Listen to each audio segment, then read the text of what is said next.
Hello everyone, आज के इस वीडियो में हम लोग बात करेंगे क्वेश्चन नंबर 2 से एक्सरसाइज 25.2 केस इन क्लास 12। तो चलिए वीडियो स्टार्ट करते हैं। वीडियो स्टार्ट करने से पहले एक छोटी सी रिक्वेस्ट है, वीडियो को आप कर दीजिए लाइक और अगर आप चैनल में पहली बार आए तो चैनल को कर लीजिए सब्सक्राइब। चलिए वीडियो स्टार्ट करते हैं। तो क्वेश्चन नंबर 2 है। पिछले वीडियो तक हम लोगों ने क्वेश्चन नंबर 1 कंप्लीट किया था, ठीक है ना। तो पिछले वीडियो में मैंने आपको पोजीशन वेक्टर बताया था, ठीक है। सेक्शन फॉर्मूला हम लोग प्रूफ किए थे, उसमें इंटरनल डिवीजन और एक्सटर्नल डिवीजन दोनों देखे थे और ट्रायंगल का सेंट्रॉइड का पोजीशन वेक्टर भी हम लोग फाइंड आउट किए थे। तो अगर आपने वो वीडियो नहीं देखा तो वीडियो जरूर जाकर देख ले, मैंने आई बटन पर उसका लिंक दे रखा है। चलिए हमारा सेकंड नंबर क्वेश्चन है, if AD comma BE if AD comma BE and CF be the median of a triangle, medians of a triangle ABC or triangle ABC, prove that क्या prove करना है? Prove that AD vector plus BE plus CF, BE vector plus CF vector is equal to 0। ये हमें prove करना है, ठीक है ना। क्वेश्चन वालों ने क्या दिया है? 3 मीडियंस दे रखा है, AD, BE और CF be the medians of a triangle ABC। तो हमें प्रूव करना है AD vector plus B vector plus CF vector का जो रिजल्टेंट होगा 0 होगा, मतलब रिजल्टेंट मतलब सब उसका 0 होगा, ठीक है ना। तो कैसे बनाएंगे? तो इसके लिए हम पहले एक ट्रायंगल ABC ड्रॉ करना होगा। तो एक ट्रायंगल ABC हमने ले लिया, ये रहा ट्रायंगल ABC। ये ट्रायंगल ABC हमने ले लिया, A B एंड C, ठीक है ना, ये ले लिया हमने। अच्छा, अब हम लोग ये सोच रहे हैं कि मीडियंस क्या होता है? मीडियंस, तो मीडियंस क्या होता है? ट्रायंगल के किसी एक वर्टेक्स से, ट्रायंगल के किसी एक वर्टेक्स से उसके अपोजिट साइड्स को 2 इक्वल पार्ट में डिवाइड करने वाले लाइन सेगमेंट को बोलते हैं मीडियन। तो यहाँ पे एक मीडियन लेते हैं जिसका नाम होगा AD। तो एक मीडियन ले लेते हैं, यानी कि ट्रायंगल के किसी एक वर्टेक्स यानी A से एक वर्टेक्स पे हम BC पे हम लोग मीडियन डालेंगे, ठीक है ना। तो इस पे मिडिल पॉइंट लेना पड़ेगा जिसका नाम होगा D। तो A से D, AD एक मीडियन हो गया, ठीक है। अच्छा, अब इसके बाद एक लेना है मीडियन BE, यानी B से AC पे डाला होगा। तो यहाँ पे एक मिडिल पॉइंट लेंगे, तो ये मिड पॉइंट हो जाएगा, इसका नाम दे देंगे E। तो BE एक मीडियन हो गया। एक और मीडियन है CF, तो यहाँ पे मिडिल पॉइंट लेना पड़ेगा, ठीक है। तो ये तीनों यहाँ पे ज्वाइन करेगा, तो ये हो जाएगा F। तो BE, AD, BE और CF ये तीनों क्या है? मीडियंस है। तो इसने बोला कि इन तीनों मीडियंस यानी AD plus BE plus BE और प्लस CF इन तीनों वेक्टर का जो सम होगा वो 0 होगा, ठीक है ना। तो यहाँ पे दिया हुआ AD वेक्टर, तो AD वेक्टर मतलब A से D है ना, और फिर BE वेक्टर यानी B से E और एक है CF यानी CF, C से F की ओर। तो ये वेक्टर का जो सम होगा वो कितना होगा? 0 होगा, ऐसा इसने बोला है। तो हमें प्रूफ करना पड़ेगा। तो कैसे करेंगे? तो इसके लिए हम लोगों ने इसको पहले कुछ मान लेते हैं कि A वेक्टर का पोजीशन वेक्टर मान लेते हैं। ये जो A पॉइंट है, इस पॉइंट का जो पोजीशन वेक्टर हमने A वेक्टर मान लिया, ठीक है ना। B वेक्टर जो B जो पॉइंट है इसका पोजीशन वेक्टर हमने B वेक्टर माना।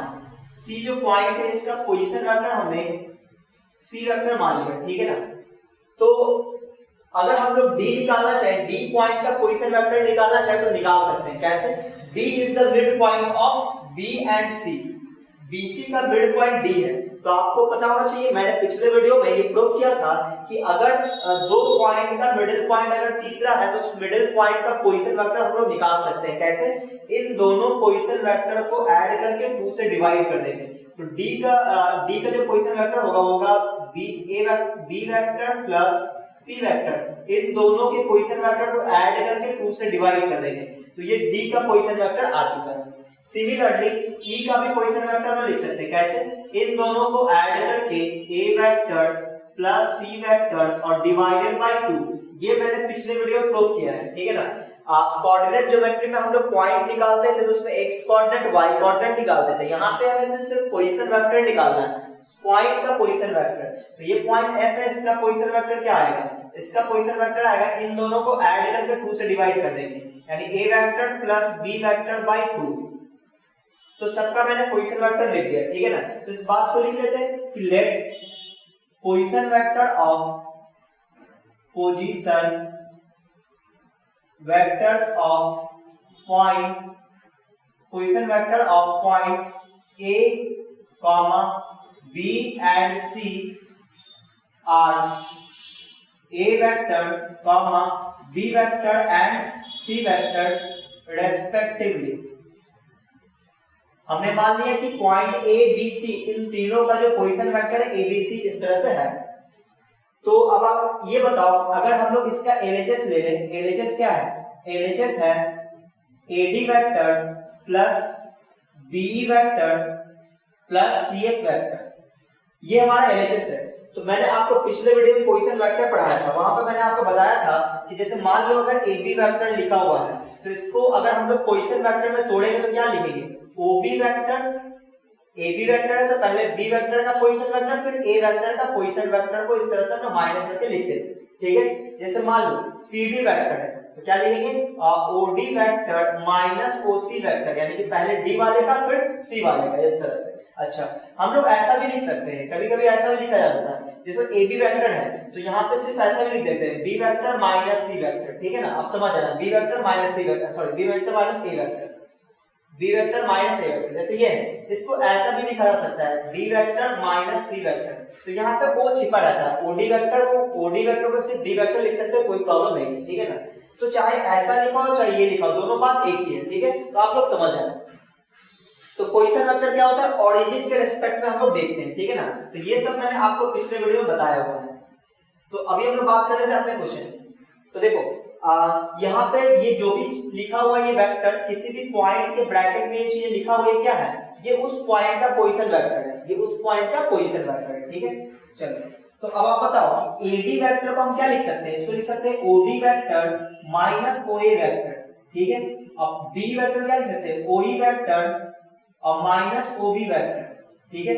और CF वेक्टर क्या लिख सकते हैं, OF vector minus OC vector, ठीक है। सभी वेक्टर को हमने पोजीशन वेक्टर के टर्म में तोड़ दिया।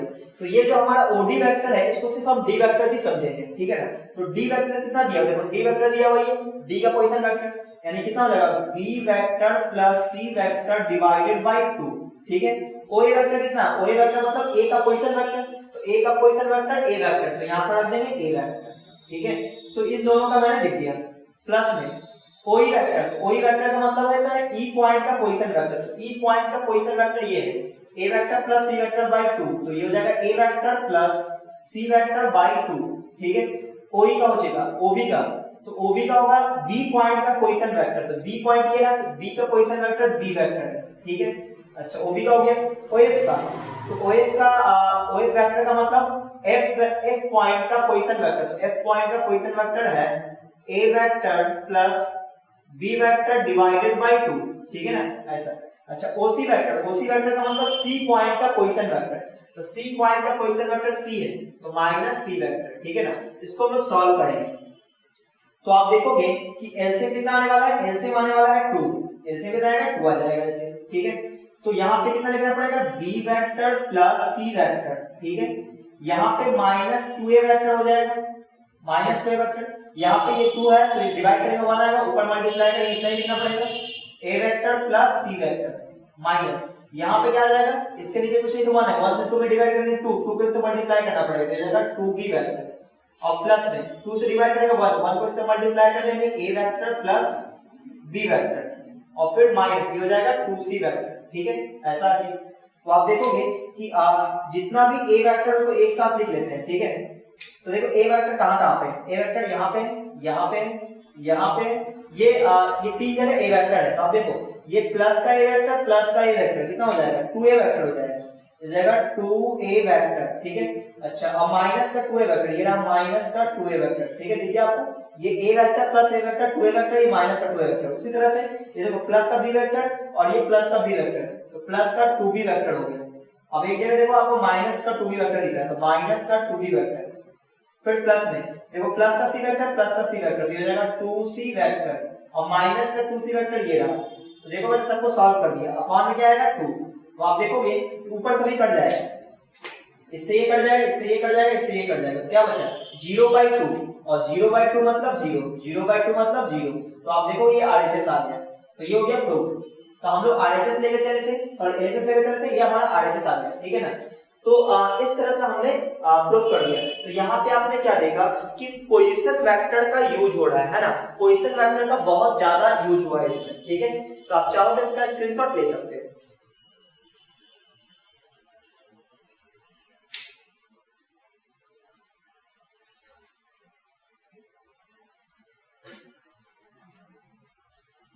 तो उम्मीद है आप लोग स्क्रीनशॉट ले चुके होंगे, तो मैं इसको मिटा दे रहा हूं। तो आपने देखा यहाँ पे पोजीशन वेक्टर का यूज था सिर्फ, ठीक है। पिछले वीडियो में मैंने आपको सेक्शन फॉर्मूला प्रूफ किया था, जिसमें मैंने मिडिल पॉइंट भी निकाला था, ठीक है। मिडिल पॉइंट का पोजीशन वेक्टर कैसे निकालते हैं, तो मिडिल पॉइंट का पोजीशन वेक्टर हम लोग निकालते हैं जिन दो पॉइंट का मिडिल पॉइंट है वो उस उन दोनों पॉइंट का पोजीशन वेक्टर हम लोग ऐड कर देते हैं और 2 से डिवाइड कर देते हैं, ठीक है ना। तो यहाँ पे हम लोग पॉइंट का कोऑर्डिनेट नहीं निकालते हैं, क्या निकालते हैं, पोजीशन वेक्टर निकाल रहे होते हैं, ठीक है ना। पोजीशन वेक्टर ओरिजिन के रिस्पेक्ट में बोला जाता है। चलिए अभी हम लोग बात करेंगे अगले क्वेश्चन। तो हमारा third question, question number 3। Question number 3 है if G be the centroid of triangle ABC, if G be the centroid of triangle ABC, prove that क्या प्रूफ करना है, GA vector plus GB vector plus GC vector is equal to 0, ठीक है। Further एक तो ये proof करना, अब इसका दूसरा क्वेश्चन है further if G1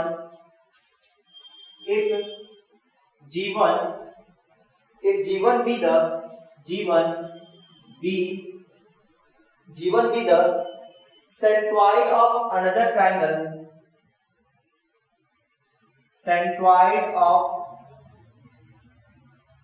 another triangle, PQR, centroid of another triangle PQR, so that proof करना है, so that AP vector plus BQ vector, AP plus BQ plus CR vector is equal to 3GG1 vector, ठीक है ना। ये proof करना है।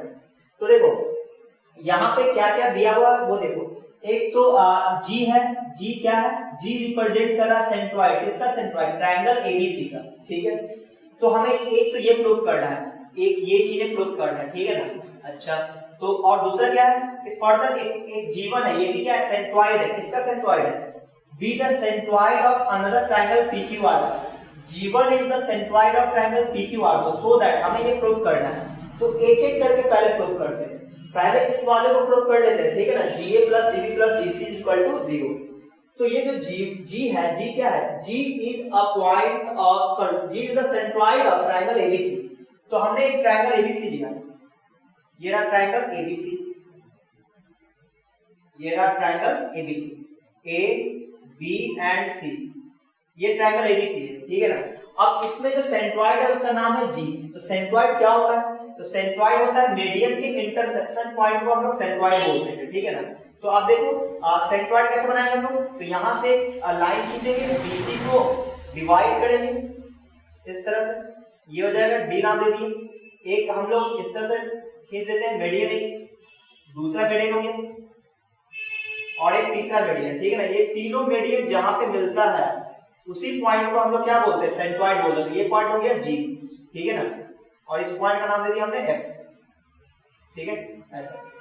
तो ये जो क्या सेंट्रॉइड है, तो मान लेते हैं ए जो पॉइंट है इसका पोजीशन वेक्टर हम लोग कुछ मान लेते हैं, कितना मान लेते हैं, ए वेक्टर मान लिया, बी पॉइंट का पोजीशन वेक्टर हमने बी वेक्टर माना, सी का हमने सी वेक्टर मान लिया, ठीक है ना, इस तरह से। तो आप बताओ अगर तीनों वर्टेक्स का पोजीशन वेक्टर आपको पता है तो सेंट्रॉइड का पोजीशन वेक्टर आप लिख सकते हो। पिछले वीडियो में मैंने प्रूफ किया था, कैसे लिख सकते हैं, इन तीनों पोजीशन वेक्टर को ऐड करके 3 से डिवाइड कर देना है। तो जी का जो पोजीशन वेक्टर आने वाला है वो कितना आएगा, ये आ जाएगा A vector plus B vector plus C vector और डिवाइडेड बाय 3, ठीक है ना। तो ये जी का पोजीशन वेक्टर आ चुका है, ठीक है ना। तो सेंट्रॉइड का पोजीशन वेक्टर हम लोग इस तरह से निकालते हैं कि तीनों वर्टेक्स के पोजीशन वेक्टर को ऐड करके 3 से डिवाइड कर देते हैं। तो ये आ जाता है सेंट्रॉइड का पोजीशन वेक्टर, ठीक है ना, ट्रायंगल एबीसी का। अच्छा, तो हमें प्रूफ क्या करना है, हमें प्रूफ करना है GA plus GB plus GC equal to 0। तो यहाँ पे हम लोग LHS उठा लेते हैं, तो पहले लेते हैं लेट पोजीशन वेक्टर ऑफ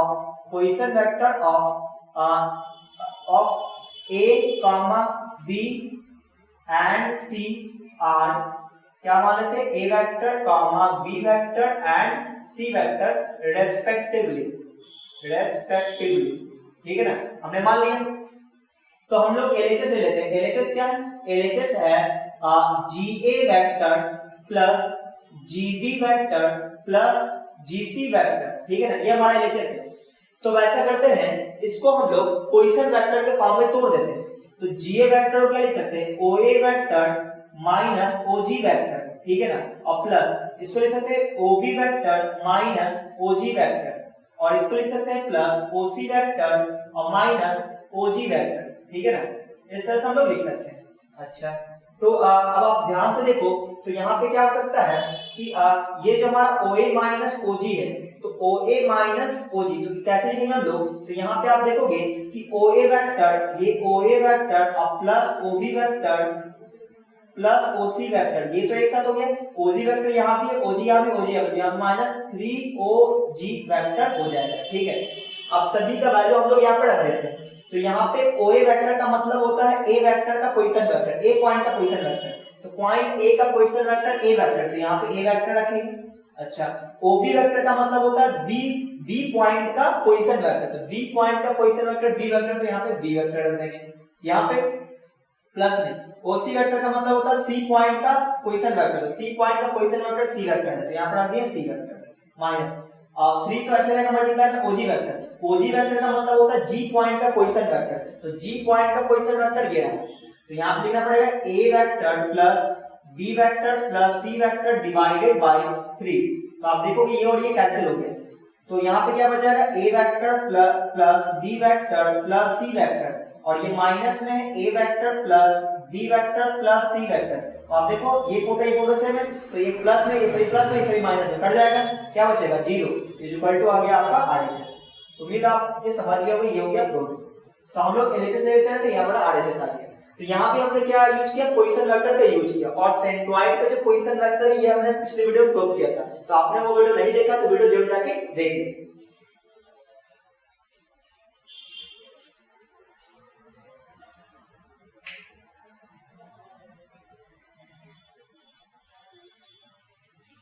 तो उम्मीद है आप लोग स्क्रीनशॉट ले चुके होंगे। तो अब हम लोग अगले क्वेश्चन में बात करेंगे, यानी क्वेश्चन नंबर 4 पे। तो ये था क्वेश्चन नंबर 3, जिसमें आपने देखा पोजीशन वेक्टर का बहुत ही ज्यादा यूज है। अब जो आगे क्वेश्चन आने वाला है उसमें हम लोग ट्रायंगल लॉ ऑफ एडिशन का यूज करेंगे। पिछले वीडियो में मैंने आपको बताया था कि ट्रायंगल लॉ ऑफ एडिशन क्या होता है वेक्टर में, और पैरेललोग्राम लॉ ऑफ एडिशन भी देखे थे हम लोग। तो इन सब का हम लोग यूज भी करने वाले हैं। तो यहां तक था पोजीशन वेक्टर का यूज हम लोग देखें। आगे देखते हैं अगला क्वेश्चन क्या है। अगला क्वेश्चन है क्वेश्चन नंबर 4, ठीक है। अच्छा, इसमें से एक पार्ट हमने छोड़ दिया जो कि प्रूफ नहीं है ना। यहाँ पे बोला गया था कि G1 अगर सेंट्रॉइड है ट्रायंगल PQR का, तो यहाँ पे एक चीज छूट गया है ना, मैंने इसको मिटा दिया, तो आप लोग थोड़ा देख लेना, ठीक है। ये ट्रायंगल था ABC, ये ट्रायंगल था A, B एंड C। ये जो क्वेश्चन नंबर अभी हम लोग सॉल्व कर रहे थे, क्वेश्चन नंबर 3, इसमें दूसरा पार्ट भी था। तो ये ट्रायंगल ABC है, इसका एक सेंट्रॉइड था जिसको हम लोग G बोल रहे थे, तो इसका हमने पोजीशन वेक्टर ए वेक्टर लिया था, इसका पोजीशन वेक्टर हमने बी वेक्टर लिया था, इसका पोजीशन वेक्टर हमने सी वेक्टर लिया था। तो जी पॉइंट का पोजीशन वेक्टर आया था a plus B plus C vector divided by 3, ठीक है ना, ये था। और उसने ये बोला कि एक ट्रायंगल और है PQR, एक ट्रायंगल है PQR, एक ट्रायंगल है PQR, ठीक है, एक ट्रायंगल है PQR, P Q and R, और यहाँ पे इसका जो सेंट्रॉइड है उसका नाम है G1, इसका जो सेंट्रॉइड है इसका नाम है G1, ठीक है ना। तो इसका भी कुछ पोजीशन वेक्टर होगा, तो हमने मान लिया P पॉइंट का पोजीशन वेक्टर P वेक्टर है, और Q का हमने Q वेक्टर मान लिया, स्मॉल q वेक्टर, और ये स्मॉल r वेक्टर हमने मान लिया, ठीक है ना। तो उस हिसाब से सेंट्रॉइड क्या हो जाएगा, सेंट्रॉइड हो जाएगा P vector plus Q vector plus R vector divided by 3 हो जाएगा, ठीक है ना। तो ये आप समझते हैं। हमें क्या प्रूफ करना है, हमें ये प्रूफ करना है कि हमें प्रूफ करना क्या, AP vector plus BQ vector, AP plus BQ plus CR, AP plus BQ plus CR vector is equal to 3GG1 vector, ये प्रूफ करना है। तो यहाँ हमने LHS ले लिया, LHS क्या था, LHS था AP vector plus BQ vector plus CR vector, ठीक है, ये हमारा LHS है। तो हम लोग क्या करेंगे कि सभी को पोजीशन वेक्टर के फॉर्म में तोड़ देते हैं, ठीक है। तो ये आ जाएगा कितना, OP vector minus OA vector और plus OQ vector minus OB vector, और CR क्या लिखेंगे, OR vector minus OC vector, ठीक है ना। सभी को पोजीशन वेक्टर में तोड़ दिया। अच्छा, OP वेक्टर का मतलब होता है P पॉइंट का पोजीशन वेक्टर, तो P पॉइंट का पोजीशन वेक्टर है, P पॉइंट का पोजीशन वेक्टर है P वेक्टर, तो यहाँ हमने P वेक्टर ले लिया। अच्छा, यहाँ पे OA वेक्टर का पोजीशन मतलब A पॉइंट का पोजीशन वेक्टर A वेक्टर, तो यहाँ हमने A वेक्टर ले लिया, प्लस OQ का पोजीशन वेक्टर, OQ का मतलब Q का पोजीशन वेक्टर यानी कि Q हो जाएगा। अच्छा, OB का पोजीशन वेक्टर B वेक्टर है, OR का position vector small r vector है, माइनस OC का position vector small c vector है, ठीक है ना।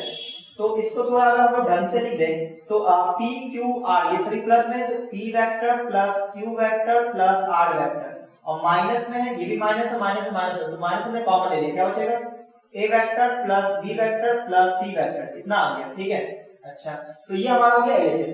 अब एक बार RHS भी सॉल्व करते हैं। तो RHS क्या है, RHS है G1 3G और G1 वेक्टर, ठीक है। तो इसको सॉल्व करते हैं, 3G1 को भी पोजीशन वेक्टर में तोड़ देते हैं, तो OG1 vector minus OG vector, और इसको ब्रैकेट में डालना पड़ेगा क्योंकि ये 3 मल्टीप्लाई है।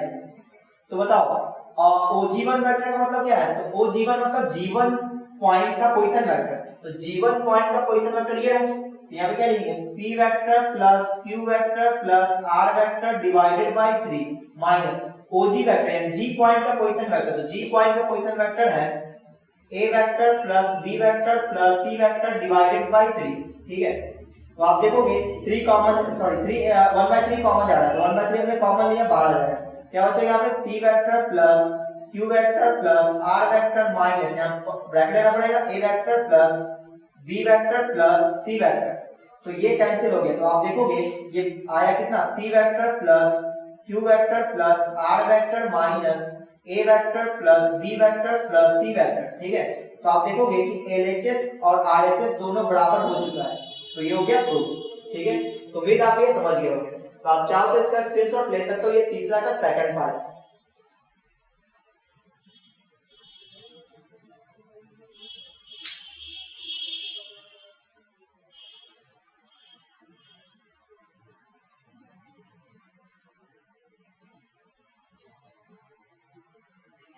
तो उम्मीद है आप समझ गए होंगे।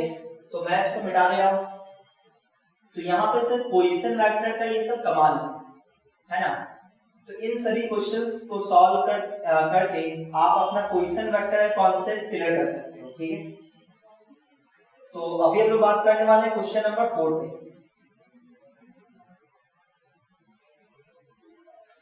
तो यहाँ पे पोजीशन वेक्टर का यूज हुआ है ना। हम लोग triangle law addition of vectors में हम लोग देखे थे ट्रायंगल लॉ ऑफ एडिशन, ठीक है।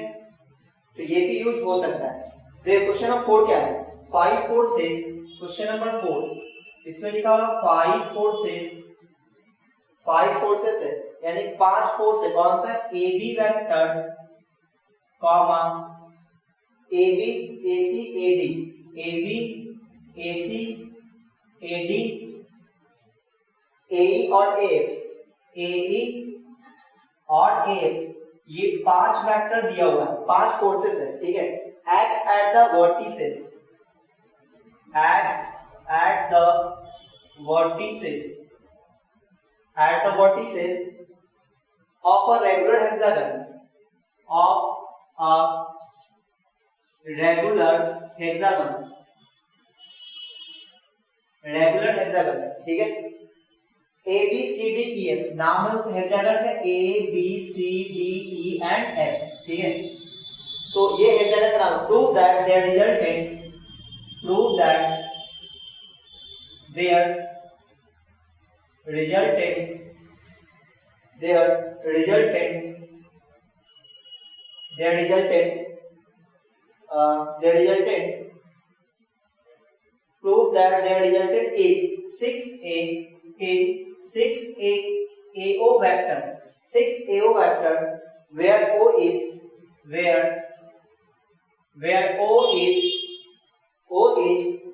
the center of hexagon, is देखो द क्वेश्चन लिखा है the centroid of the hexagon, तो आप लोगों को सेंटर का लगा, is the centre of hexagon,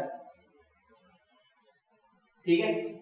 तो यहाँ पे सेंट्रॉइड में करके सेंटर कर देना, ठीक है, क्योंकि सेंटर बोल लो सेंट्रॉइड से बेहतर होगा, तो सेंटर ऑफ हेक्सागन, तो ये दिया हुआ और हमें ये प्रूव करना है कि इन पांचों वेक्टर का जो रिजल्टेंट होगा वो 6AO वेक्टर के इक्वल होगा, ये हमें प्रूव करना है, ठीक है। ये क्वेश्चन नंबर 4 था, ठीक है ना। चलिए तो अब हम लोग स्टार्ट करते हैं। तो पहले तो आपको ये समझ में आना चाहिए कि ये जो रेगुलर हेक्सागन है, रेगुलर हेक्सागन, इसका क्या मतलब है। यानी कि रेगुलर हेक्सागन का मतलब होता है सभी साइड्स इक्वल होगा, सभी साइड्स इक्वल होगा। जैसे मैं आपको रेगुलर हेक्सागन बना के दिखाता हूँ, ये हम लोग एक रेगुलर हेक्सागन ले रहे हैं, ठीक है, रेगुलर हेक्सागन। तो ये हमने एक रेगुलर हेक्सागन लिया, ठीक है ना। यहाँ पे क्या खास बात है कि सभी का लेंथ इक्वल होगा, रेगुलर हेक्सागन में क्या होगा, सभी का लेंथ इक्वल होता है, ठीक है ना। और आप देखोगे ये साइड इसके पैरेलल होता है, ये साइड इसके पैरेलल होता है, ये साइड इसके पैरेलल होता है, और चूंकि लेंथ सबका सेम है तो मैग्नीट्यूड भी सेम होगा, ठीक है। तो चलिए नाम देते हैं कुछ, तो यहाँ पे नाम देते हैं A B C D E and F, क्योंकि हेक्सागन का नाम दिया हुआ है A B C D E F, तो हमने भी नाम दे दिया। अच्छा, तो आपको ये पता होना चाहिए कि इसमें क्या बोला है, AB वेक्टर, तो AB वेक्टर कौन सा होगा, AB वेक्टर जिसका डायरेक्शन होगा इस साइड, AB वेक्टर मतलब इस साइड डायरेक्शन होगा, ठीक है। फिर बोला AC वेक्टर, तो AC वेक्टर मतलब ये होगा इस साइड, तो यहाँ पे ले लेते हैं हम लोग इस साइड, थोड़ा सही से खींच लेते हैं ना, तो ये हो जाएगा AC वेक्टर, ठीक है, ये हो गया AC वेक्टर। अच्छा, और फिर है AD वेक्टर, तो AD वेक्टर ये हो जाएगा, ये हो जाएगा AD वेक्टर, और फिर AE वेक्टर, तो AE वेक्टर ये हो जाएगा, है ना, ये हो गया AE वेक्टर, और है AF वेक्टर, तो AF वेक्टर, तो ये हो गया AF वेक्टर, ठीक है ना, इस तरह से दिया हुआ है। अच्छा, तो आपको ये पता होना चाहिए कि जो BC वेक्टर होगा वो AE वेक्टर के इक्वल होगा, क्यों, क्योंकि ये पैरेलल भी है और इसका मैग्नीट्यूड भी सेम है। तो मतलब अगर हम लोग बोले BC वेक्टर तो AC वेक्टर, तो डायरेक्शन सेम हो जाएगा, डायरेक्शन सेम हो जाएगा और मैग्नीट्यूड भी इक्वल है, तो ये इक्वल वेक्टर हो जाएगा। सिमिलरली CD वेक्टर और AF वेक्टर इक्वल हो जाएगा। सिमिलरली ED वेक्टर या DE वेक्टर, अगर हम लोग ED वेक्टर बोलते हैं तो AB वेक्टर के बराबर हो जाएगा, और अगर DE वेक्टर बोलते हैं तो DA वेक्टर के बराबर हो जाएगा, ठीक है। तो यहाँ पे हम लोग ये सब लिख लेते हैं, ठीक है ना, हो सकता है ये जरूरत हो जाए। अच्छा, इसका सेंटर कहाँ पे होगा, सेंटर आपको पता होना चाहिए कि इस पे होगा, इस पॉइंट पे, यहाँ पे सेंटर आएगा, ठीक है, क्योंकि ये एग्जैक्ट मिडिल पॉइंट से पास करता है आपका हेक्सागन में, ठीक है। क्योंकि आपको देखो हेक्सागन में कॉन्सेप्ट आपको पता होना चाहिए। देखो हेक्सागन में होता क्या है, अगर रेगुलर हेक्सागन है तो क्या होगा, ऐसा कोई रेगुलर हेक्सागन होता है, ठीक है ना। इसमें क्या होता है कि ये वाला जो लाइन हम लोग खींचते हैं, है ना, तो ये इस पे सेंटर आता है, ठीक है, ये इस पे मैच करता है, ये इससे और ये इससे और ये इधर आता है, ठीक है। तो ये जो इस तरह से हम लोग खींचते हैं तो ये क्या होता है, सभी को बिल्कुल एकदम सेंटर पे कट करता है, ठीक है ना। ये जो पॉइंट होता है बिल्कुल सेंटर पे कट करता है। अच्छा, तो इसमें खास बात ये होता है कि जितनी लंबाई ये है, क्योंकि यहाँ से यहाँ तक ये 120 होता है, इंटरनल लाइन कितना होता है इसका 120, अगर ये 120 तो ये 60 हो जाएगा, ये 60 हो जाएगा, जैसे ये 60 हुआ तो ये भी 60 हो गया, और ये 60 हुआ तो ये भी 60 हो गया। इस हिसाब से ये लेंथ और ये लेंथ बराबर हो जाता है। इसका मतलब इसका मैग्नीट्यूड और इसका मैग्नीट्यूड, तीनों का मैग्नीट्यूड इक्वल होता है, ठीक है। तो यहाँ पर हम कह सकते हैं कि कोई भी एक लाइन अगर इस तरह से हम लोग ये ज्वाइन किए हैं, इसका ये जो लेंथ होगा, ये लेंथ डबल होगा किसी एक साइड से।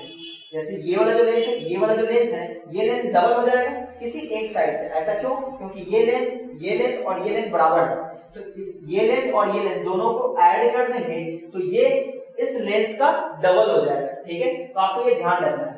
तो आप देखो, अगर हम लोग ये बोले इस पॉइंट का नाम देते हैं O, सेंटर क्या है O है, उसने बोला ना सेंटर O है, सेंटर को O दे देंगे, तो आपको ये पता होना चाहिए कि जो हमारा AO वेक्टर होगा, अगर हम लोग AO वेक्टर की बात करें, AO वेक्टर और OD वेक्टर, इन दोनों का मैग्नीट्यूड सेम होगा, लेंथ सेम होगा, ठीक है। देखो आप ये बताओ, ये और ये लेंथ सेम, तो इसका भी लेंथ और लेंथ क्या होगा, सेम होगा, और इसका जो लेंथ होगा AD का, वो BC का डबल होगा। ये BC का डबल कह सकते हो, या CD का डबल कह सकते हो, ठीक है, या फिर BA का डबल कह सकते हो आप, ठीक है, क्योंकि इसकी लंबाई और इसकी लंबाई इक्वल होता है, ठीक है ना। आप देख भी सकते हो, देखो इसकी लंबाई और इसकी लंबाई इक्वल है, ठीक है। तो हम लोग कह सकते हैं इस पूरे की लंबाई जो है इसके डबल होगा, ये क्लियर है। चलिए, तो इसका हम लोग यूज करने वाले हैं, तो मैं इसको मिटा देता हूं। तो आप देखो यहाँ पे क्या क्या है कि ये जो हमारा BC है, BC वेक्टर का जो मैग्नीट्यूड होगा वो इक्वल है FE वेक्टर की, ठीक है। और चूंकि ये पैरेलल भी है, BC vector is parallel to FE vector, ठीक है ना। तो इस हिसाब से हम ये कह सकते हैं कि BC वेक्टर और FE वेक्टर दोनों इक्वल है, ठीक है ना। तो ये इक्वेशन फर्स्ट हमने मान के छोड़ दिया। ये सब चीजें हम लोग यूज कर सकते हैं, इसलिए मैंने इसको लिख लिया, ठीक है। अच्छा, और हम लोग क्या कहेंगे, और हम लोग ये कह सकते हैं कि यहाँ पे जो हमारा CD वेक्टर है, CD वेक्टर और ये AF वेक्टर इक्वल होगा। कैसे? क्योंकि CD वेक्टर का जो मैग्नीट्यूड है वो इक्वल होगा AF वेक्टर के मैग्नीट्यूड के, ठीक है। और CD वेक्टर जो है वो पैरेलल भी है इसके AF वेक्टर के। तो इस हिसाब से कह सकते हैं कि जो CD वेक्टर है और जो AF वेक्टर है ये दोनों इक्वल होगा। ये आ गया इक्वेशन 2, ठीक है ना। और हम लोग ये कह सकते हैं कि जो हमारा ED वेक्टर है, जो हमारा ED है, यहाँ लिख लेते हैं, जो ED वेक्टर है इसका मैग्नीट्यूड और हमारा AB का मैग्नीट्यूड, दोनों का मैग्नीट्यूड इक्वल है। ये वेक्टर इक्वल होगा, और ED वेक्टर जो है वो पैरेलल है किसके, AB वेक्टर के। तो इसका मतलब ED वेक्टर जो है वो इक्वल होगा AB वेक्टर के, ठीक है ना। इक्वेशन 3, तो इन सब का हम लोग यूज कर सकते हैं, ठीक है ना। ये चीजें आपको पहले से पता होनी चाहिए। अच्छा, अब आप ये भी कह सकते हो कि जो हमारा AD वेक्टर है ये डबल होगा, या तो FE वेक्टर कह लो या तो BC वेक्टर कह लो, एक ही बात है, ठीक है। तो चलो अभी हम लोग क्या प्रूफ करना है, हमें ये प्रूफ करना है कि इन पांचों का जो रिजल्टेंट होगा, रिजल्टेंट मतलब ऐड, इसका समेशन निकालना पड़ेगा। तो हम निकालेंगे AB vector plus AC vector plus AD vector plus AE vector plus AF vector, ठीक है ना। इसका रिजल्टेंट निकालना है, ठीक है।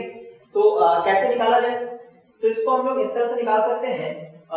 ये जो हमारा AB वेक्टर है, ये जो AB वेक्टर है ना, तो AB वेक्टर ये रहा। अच्छा, अगर हम लोग ऐसा कह सकते हैं कि जो AD वेक्टर का जो मैग्नीट्यूड होगा वो डबल होगा AF वेक्टर के, तो सभी के तो डबल होगा लेकिन इक्वल नहीं कह सकते। क्यों? क्योंकि देखो AF का डायरेक्शन इस साइड है और इसका डायरेक्शन इस साइड है, तो चूंकि ये पैरेलल नहीं है तो ये दोनों वेक्टर को हम लोग इक्वेट नहीं कर पाएंगे, ठीक है। अच्छा, तो यहाँ पे हम लोग को ये लिखना पड़ेगा कि जो हमारा AB वेक्टर है, हमें लाना क्या है, हमें लाना है 6AO वेक्टर, 6AO वेक्टर लाना। तो AO वेक्टर यहाँ पे, इसका मतलब AO जो वेक्टर है वो किस पे लाई कर रहा है, AD वेक्टर पे। तो ऐसा करते हैं कि ये जो आपको 5 फोर्सेस दिख रहा है, इन पांचों फोर्स को किसी तरह से हम लोग AD वेक्टर में कन्वर्ट कर दें, तो AD वेक्टर से फिर हम लोग AO वेक्टर पे पहुंच सकते हैं, ठीक है ना। तो अब हमने टारगेट बना लिया क्या, इन सभी को AD वेक्टर में कन्वर्ट करेंगे। अब हमारा टारगेट बन गया। तो ऐसा करते हैं कि सबको हम लोग एडी वेक्टर में कन्वर्ट करने की कोशिश करते हैं, ठीक है ना। तो आपको ये पता होना चाहिए कि ट्रायंगल लॉ ऑफ एडिशन में क्या होता था, अगर कोई वेक्टर इस तरह से है ए बी वेक्टर और इसको फॉलो करते हुए एक दूसरा वेक्टर है, ये हो गया ए वेक्टर और ये हो गया बी वेक्टर, तो इसके जस्ट अपोजिट डायरेक्शन में जो वेक्टर होता है ये इन दोनों का रिजल्टेंट बताता है। ये आपको पता होना चाहिए क्योंकि इसका हम लोग यूज कर सकते हैं। देखो ये जो हमारा ए बी वेक्टर होगा, ए बी वेक्टर और प्लस बी सी वेक्टर, ये बराबर होगा ए सी वेक्टर के, ठीक है। तो यहां से अगर हम लोग किसी एक का वैल्यू भी निकाल सकते हैं, जैसे मान लो बी सी वेक्टर निकालना, तो बी सी वेक्टर क्या हो जाएगा ए सी वेक्टर और ये किधर जाएगा तो माइनस का ए बी वेक्टर, ठीक है ना। तो ये सब चीजें आपको करना आना चाहिए। जैसे मान लो कि हमें बी सी वेक्टर नहीं, हमें सी ए वेक्टर सॉरी हमें सी बी वेक्टर चाहिए, तो इसको हम लोग पलट देंगे तो आगे माइनस लगा देंगे, तो C B vector is equal to हो जाएगा ए सी वेक्टर और माइनस ए बी वेक्टर। तो ये सब करना आपको आना चाहिए कि बी सी वेक्टर को सी बी वेक्टर भी लिख सकते हैं लेकिन आगे माइनस लगाना पड़ेगा, ठीक है। तो ये सब कॉन्सेप्ट आपका क्लियर होना चाहिए क्योंकि ट्रायंगल लॉ का बहुत ज्यादा यहाँ पे यूज हो सकता है। तो चलिए अभी हम लोग अपने क्वेश्चन पे आते हैं। हमारा क्वेश्चन ये है कि इतना इक्वल टू हमें दिखाना है 6a वेक्टर निकालना है, ठीक है ना। तो कैसे निकालेंगे, देखो यहाँ पे हम लोग टारगेट बना लिए। क्या टारगेट बना लिए कि इन सभी को हम लोग किसी भी तरह से एडी वेक्टर के फॉर्म में लेकर आएंगे। कैसे लेके आएंगे, ट्रायंगल लॉ यूज करना पड़ेगा, ठीक है। देखो हमारा ए बी वेक्टर है और ए सी वेक्टर, तो ए बी वेक्टर ये रहा, ए बी वेक्टर और ये रहा हमारा ए सी वेक्टर। हम लोग किसी तरह से इसको एडी वेक्टर में कन्वर्ट करने की कोशिश करना चाहते हैं, ठीक है ना। तो ऐसा कर लेते हैं कि इसका वैल्यू हमें निकालना है टू प्रूफ, हमें ये प्रूफ करना है टू हमें प्रूफ करना है इतना बराबर क्या लाना है 6a वेक्टर लाना है, ठीक है। तो अब हम लोग आते हैं फिगर पे, ये हमें प्रूफ करना है, ठीक है ना। तो हम लोग इस पे आते हैं। इस पे हम लोग क्या देख रहे हैं कि इन ट्रायंगल, अगर हम लोग बात करें इन ट्रायंगल ABC, अच्छा ABC में बात कर ले या फिर ऐसा करते हैं हम लोग इस पे बात कर लेते हैं, इस पे AC पे। जो हमारा AC वेक्टर है वो किसके बराबर होगा, तो AB प्लस BC के बराबर होगा। AB प्लस BC के बराबर हो सकता है, या फिर हम लोग ये कह सकते हैं इस तरह से कि हमारा जो AC plus CD equal to हो जाएगा AD के बराबर हो जाएगा, ठीक है ना। यानी AC plus CD equal to AD के बराबर हो जाएगा। तो यहाँ देखो इन ट्रायंगल ऐसा करते हैं ACD की बात कर लेते हैं, ACD की। अगर ACD ट्रायंगल पे बात करें तो आप देखोगे कि अगर हम लोग AC वेक्टर और प्लस CD वेक्टर ये डायरेक्शन ले लें तो क्या बन जाएगा AC vector plus CD vector, ये दोनों एक दूसरे को फॉलो करते हुए है, तो ये क्या बन जाएगा, ये बन जाएगा आपका AD वेक्टर के बराबर बन जाएगा, ठीक है। ऐसा आ गया। अच्छा अब ये जो आपको देख रहा है ये CD वेक्टर, इस CD वेक्टर को हम लोग एक वेक्टर भी लिख सकते हैं। कैसे, आप देखो CD वेक्टर जो है CD वेक्टर एक वेक्टर के इक्वल है, इक्वेशन 2 से। तो जहां पे CD वेक्टर है वहां पे हमने क्या लिख दिया एक वेक्टर, कोई प्रॉब्लम नहीं है, इज इक्वल टू हो गया AD वेक्टर, ठीक है ना।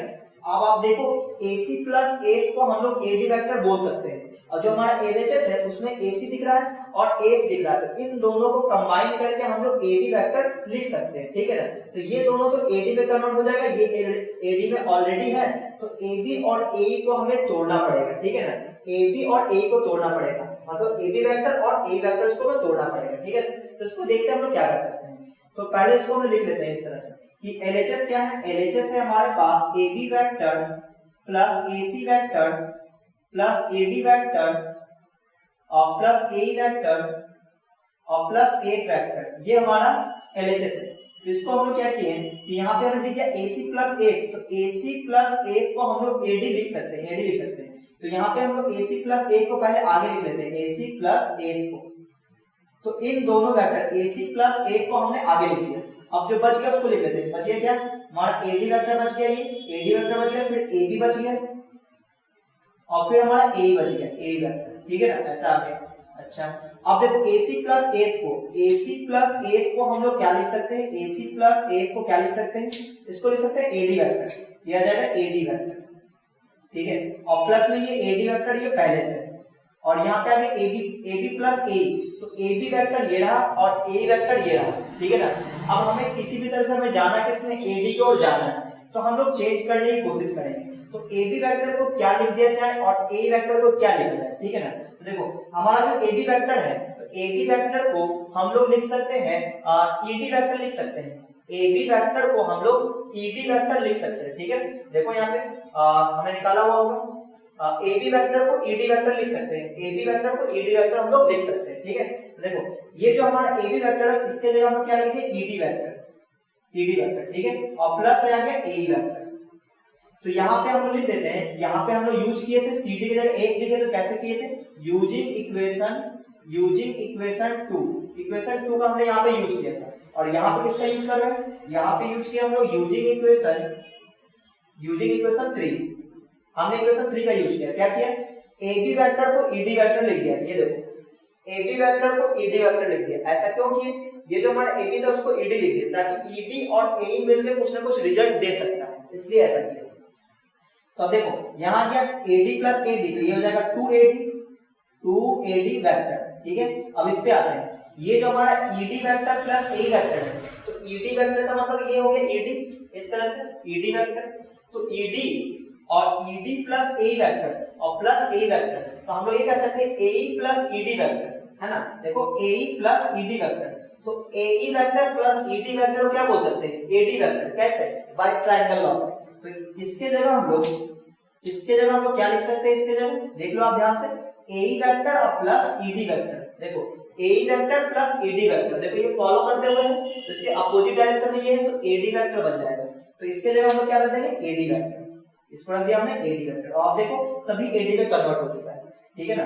तो अब हम लोग क्या कह सकते हैं कि ये हो जाएगा 3AD वेक्टर, 3AD वेक्टर। तो यहाँ पे हम लोग क्या किए, यूजिंग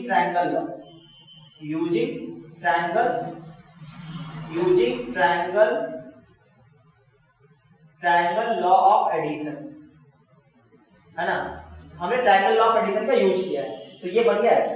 अच्छा 3AD आ गया, लेकिन हम लोग AD में क्यों लाना चाह रहे हैं, ताकि AD में जैसे ही आया तो उसको हम AO में कन्वर्ट कर सकते हैं। तो देखो AD का जो मैग्नीट्यूड है वो AO का डबल है, AD जो है वो AO का डबल है, या फिर आप ऐसे कह सकते हैं, देखो AD जो है ना, AD उसको लिख सकते हैं AO vector plus OD vector, AO vector plus OD vector, ठीक है। और यहाँ पे हम लोग कह सकते हैं 3 इंटू ये जो हमारा OD वेक्टर है, OD वेक्टर वो AO वेक्टर के बराबर होगा, क्यों, क्योंकि दोनों बराबर, तो OD की जगह हमने लिख दिया AO वेक्टर, कोई प्रॉब्लम नहीं, ठीक है। यहाँ बगल लिख देंगे कि AO वेक्टर बराबर है किसके, OD वेक्टर के, इसलिए हमने ऐसा लिखा, ठीक है ना, चूंकि। तो अब बताओ AO vector plus A vector 2AO vector हो जाएगा, तो यहाँ पे हम लिख देंगे 3 इंटू 2AO वेक्टर, तो आप देखोगे यहाँ पे आ गया 6AO वेक्टर, तो ये था आपका RHS। तो उम्मीद आपको ये समझ में आया होगा।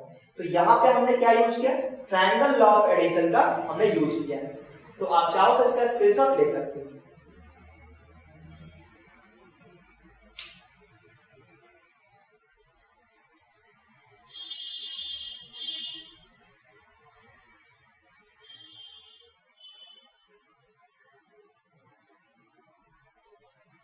तो उम्मीद है आप लोग स्क्रीनशॉट ले चुके होंगे, तो मैं इसको मिटा दे रहा हूं। तो इसमें एक ही क्वेश्चन था, है ना। तो अब हम लोग बात करेंगे अगले क्वेश्चन यानी क्वेश्चन नंबर 5 पे।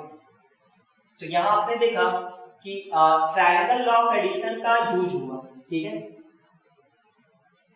तो यहाँ पे ये सब क्वेश्चन जो है आपको प्रैक्टिस से आएगा, जितना ज्यादा प्रैक्टिस करोगे उतना बेहतर होगा आपके लिए। तो ये सब क्वेश्चन क्या है, प्रैक्टिस से चीजें, जितना आप प्रैक्टिस करोगे उतना आपका ये बेहतर होता है। तो आप लोग क्वेश्चन को एक बार देख लो, ठीक है ना, कैसे बनता है, फिर दोबारा आप इसको खुद से बनाओ, तो आपको ये समझ में आएगा। चलिए तो हम लोग अगले क्वेश्चन में बात करने वाले हैं, यानी क्वेश्चन नंबर 5 पे, सॉरी ये तो 5 है ना, क्वेश्चन नंबर 6 पे बात करते हैं। देखो क्वेश्चन नंबर 6 क्या है, एक मिनट, ये था हमारा क्वेश्चन नंबर 4 था, है ना। ये जो मैंने बनाया क्वेश्चन नंबर 4 था, अब हम लोग 5 पे बात करें, क्वेश्चन नंबर 5। देखो 5 का क्वेश्चन क्या है, if ABCDEF is a regular hexagon.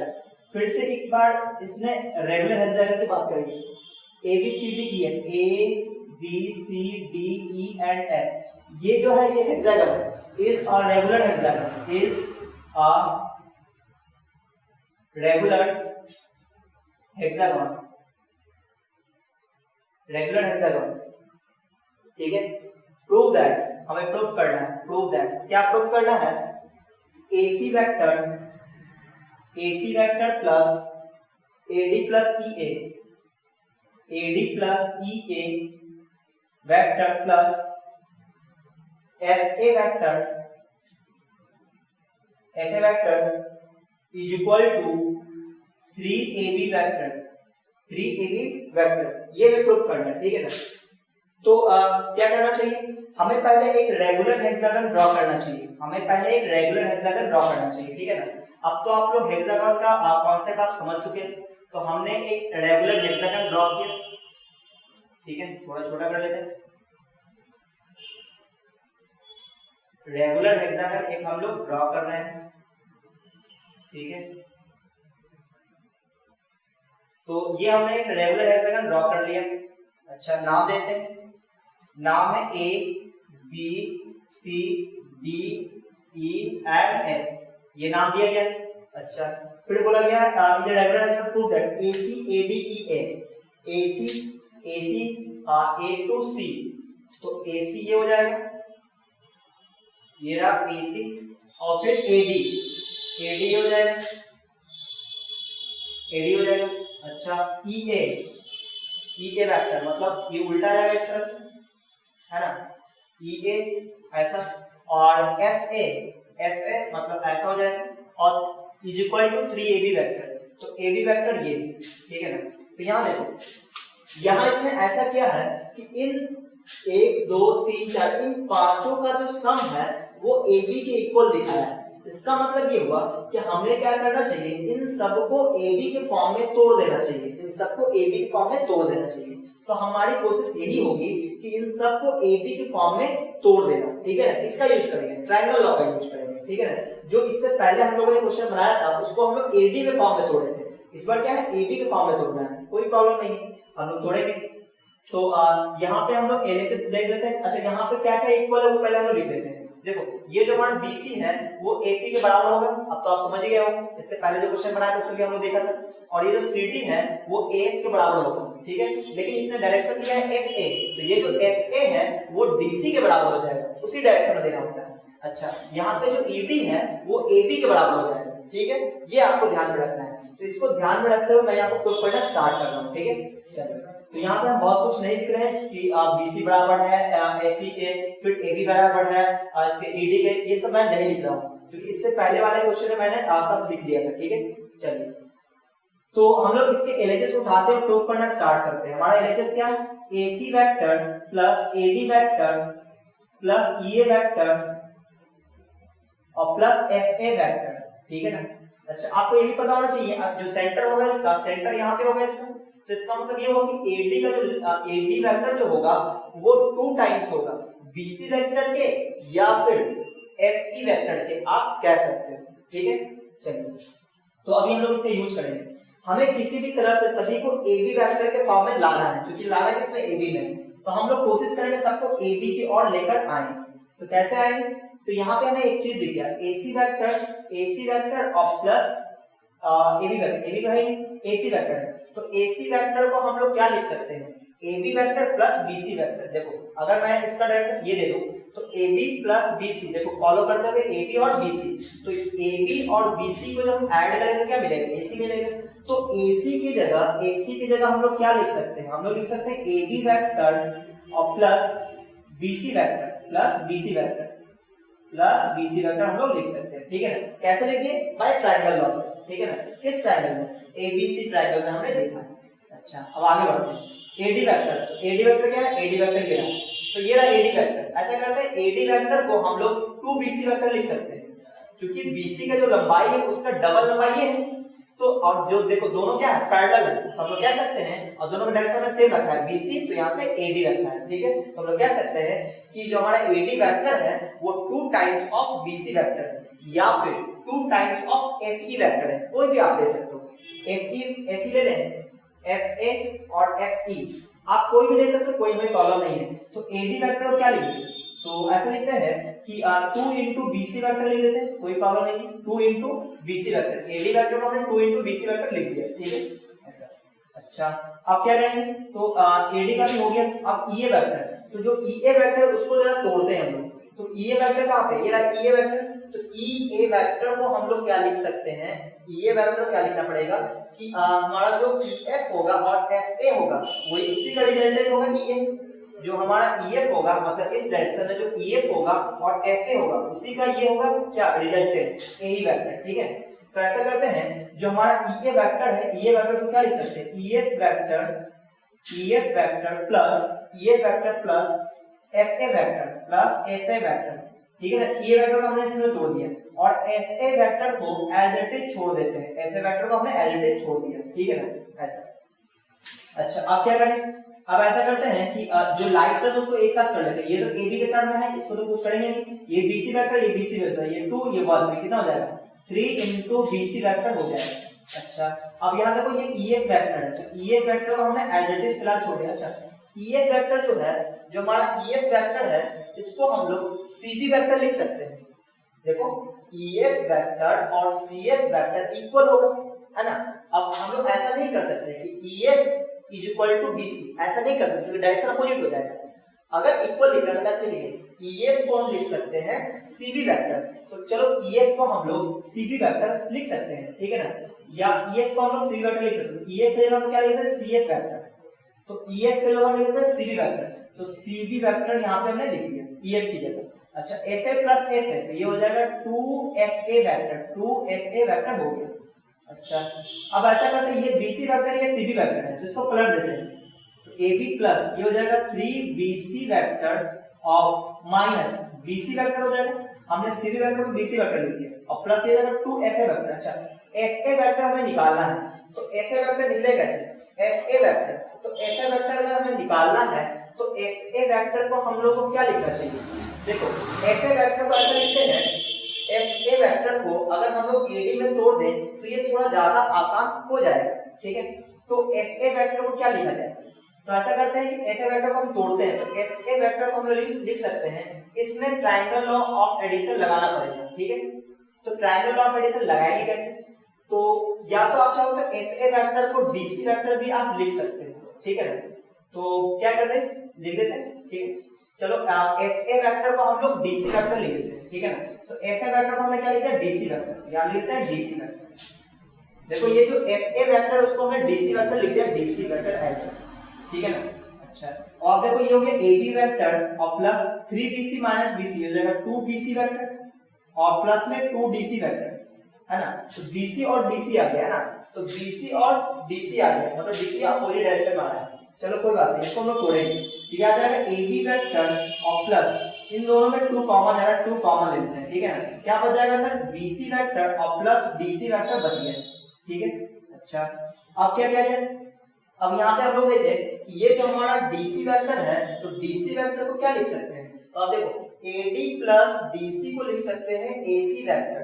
ठीक है, देख लो आप एडी प्लस डीसी को लिख सकते हैं एसी वेक्टर, तो इसको हम लोग चेंज करके यहाँ पे क्या लिखेंगे, देखो अगर हम लोग बात करें इन ट्रायंगल इसमें बात करें तो ये बोलेंगे AD vector plus DC vector equal to क्या हो जाएगा एसी वेक्टर, AC वेक्टर। तो हमें अगर DC वेक्टर चाहिए तो क्या लिखेंगे, तो DC वेक्टर बराबर हो जाएगा AC vector minus AD vector.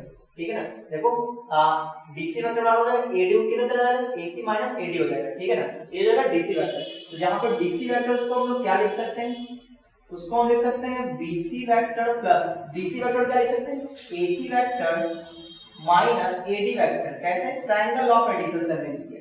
अच्छा, तो ये हो जाएगा AB वेक्टर प्लस 2 इनटू, अच्छा, अब आप यहाँ पे देखो BC प्लस AC, तो यहाँ पे BC और प्लस AC है, तो यहाँ पे हमें किसी एक को तोड़ना पड़ेगा, तो ये जो हमारा AD वेक्टर है AD को हम लोग 2 into BC लिख सकते हैं, तो जो AD है उसको 2 into BC लिख देते हैं। ठीक है, तो यहाँ पे आ जाएगा BC vector plus AC vector और माइनस AD वेक्टर क्या लिखेंगे 2 into BC वेक्टर।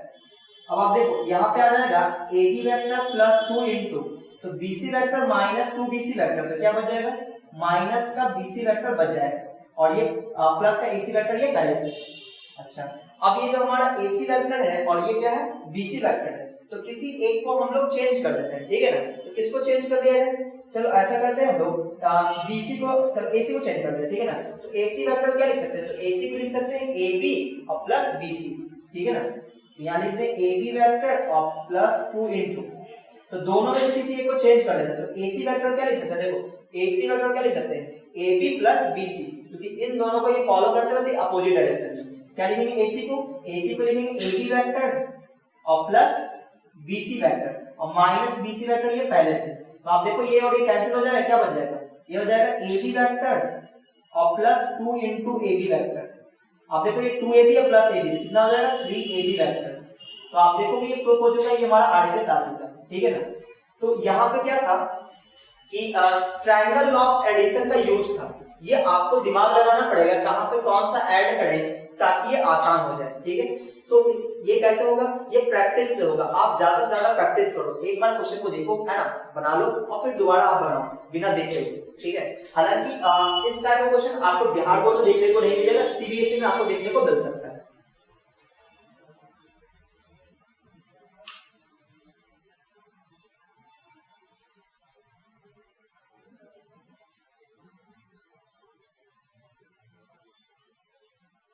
तो उम्मीद आप लोग इसका स्क्रीनशॉट ले चुके होंगे। अब हम लोग अगले क्वेश्चन में बात कर लेते हैं, यानी क्वेश्चन नंबर 6 पे। तो अभी हम लोग वेक्टर का बिल्कुल बेसिक चीजें यूज कर रहे हैं, यानी ट्रायंगल लॉ का यूज कर रहे हैं, ठीक है ना। तो ट्रायंगल लॉ आपका ज्यादा स्ट्रांग है तभी आप ये बना सकते हैं। तो ये सब ये जो क्वेश्चन है ये प्रैक्टिस से आपको आसान हो जाएगा। तो जितना ज्यादा प्रैक्टिस करोगे उतना ज्यादा ये आसान होने वाला है।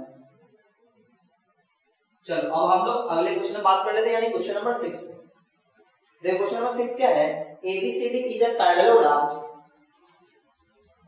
अगला question number 6, ABCD is a parallelogram. Parallelogram E and F are the middle point, are the middle points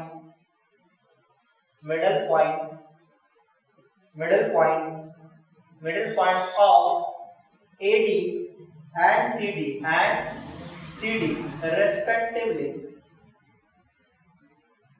respectively, ठीक है। express BE vector comma and BF vector in terms of A vector and B vector where BA vector is equal to A vector and BC vector is equal to B vector, ठीक है। देखो question आपको पहले समझ में आना चाहिए। Question वालों ने ये बोला कि ABCD इस नाम का एक पैरेललोग्राम है। ABCD नाम का एक पैरेललोग्राम है, आप समझते हो पैरेललोग्राम अपोजिट साइड पैरेलल होता है। उसमें से E एंड F जो है वो मिडिल पॉइंट है। EF क्या है, मिडिल पॉइंट्स, ठीक है। Of AD and CD, AD side का मिडिल पॉइंट हो गया E और CD साइड का मिडिल पॉइंट हो गया F रेस्पेक्टिवली, इस तरह से। तो एक्सप्रेस आपको बताना है BE वेक्टर और BF वेक्टर किसके टर्म में, small a vector small b vector के टर्म में। स्मॉल वेक्टर है क्या, small a vector BA vector को बोला जाता है और small b vector BC vector को बोला गया है, ठीक है ना। तो कैसे बनाना चाहिए, पहले हमें एक फोटो बना लेना चाहिए, किसका, पैरेललोग्राम, ठीक है। तो पैरेललोग्राम अभी आप सब समझते हो कि ये होता है हमारा पैरेललोग्राम। ये क्या है, पैरेललोग्राम है, इसका नाम है ABCD। तो ये हमने एक पैरेललोग्राम ले लिया, नाम हमने दे दिया A B C and D, ठीक है, ऐसा नाम दे दिया। फिर क्या बोला उसने कि E एंड F है मिडिल पॉइंट है किसका, AD और CD का। तो AD का मिडिल पॉइंट हो गया E, तो AD ये रहा, इसका मिडिल पॉइंट हो गया E, तो ये हो गया इसका मिडिल पॉइंट E। अच्छा, F भी मिडिल पॉइंट है किसका, CD का, तो CD का मिडिल पॉइंट है F, तो ये हो गया F, ठीक है, रेस्पेक्टिवली। और यहाँ पे बोला गया है कि BA वेक्टर को हम लोग A वेक्टर बोलेंगे, BA वेक्टर यानी कि डायरेक्शन ये देना पड़ेगा, तो इसको बोलेंगे A वेक्टर। अच्छा, BC वेक्टर को B वेक्टर बोला गया, BC वेक्टर यानी कि डायरेक्शन ये देना पड़ेगा B से C, ये है B वेक्टर, ठीक है, ऐसा दिया गया है। अच्छा, अब हमसे बोला गया है कि आप बताइए BE वेक्टर का वैल्यू बताइए, BE वेक्टर, तो B वेक्टर ये हो जाएगा,